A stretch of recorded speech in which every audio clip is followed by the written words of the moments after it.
Bon, je vais vous montrer mes cheveux et vous allez me dire quelle brosse soufflante j'utilise. Bon là, je viens un peu de tricher parce que j'ai coupé mes cheveux, j'ai coupé la longueur, j'ai coupé quelques centimètres et j'ai refait un peu ma frange rideau. Voilà. À votre avis, genre là je peux vous montrer de proche mes cheveux, genre je sais pas les cheveux abîmés ou quoi que ce soit.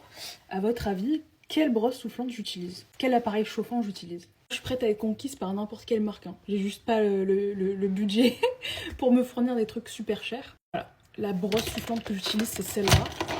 Calculez pas le gros bout de scotch collé dessus depuis presque 2 ans maintenant.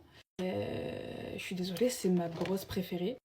Ouais, c'est ma brosse préférée. J'ai déjà testé aussi la Revlon. La Revlon, pour le coup, je l'adore. Si vous avez les cheveux épais, si jamais vous avez trop la flemme, genre c'est jamais vous avez pas trop le temps, etc. Vous prenez des grosses mèches de cheveux bien épaisses, ça va bien sécher.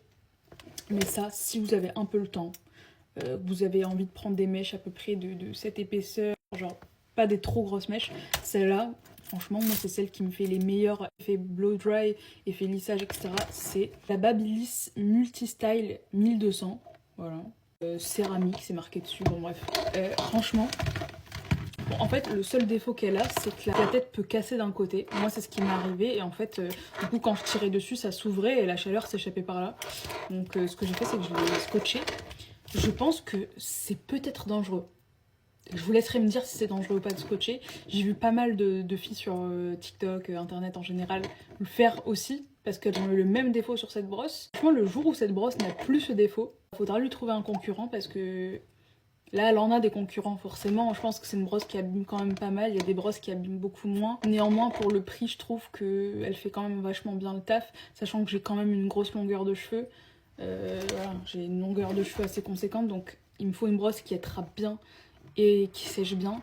Et qui fait bien un effet brushing. Donc voilà. Moi, je l'aime trop. C'est mon amour, c'est ma vie. Attendez, je vais vous montrer la Revlon. La Revlon, elle ressemble à ça. Franchement, pareil, elle a pas bougé. Et maintenant, par rapport à celle-ci, c'est sûr que celle-ci, je l'ai depuis quasiment aussi longtemps. Et elle a pas bougé, elle s'est pas cassée. Elle chauffe toujours aussi bien. Donc c'est quand même un bon achat, celle-là.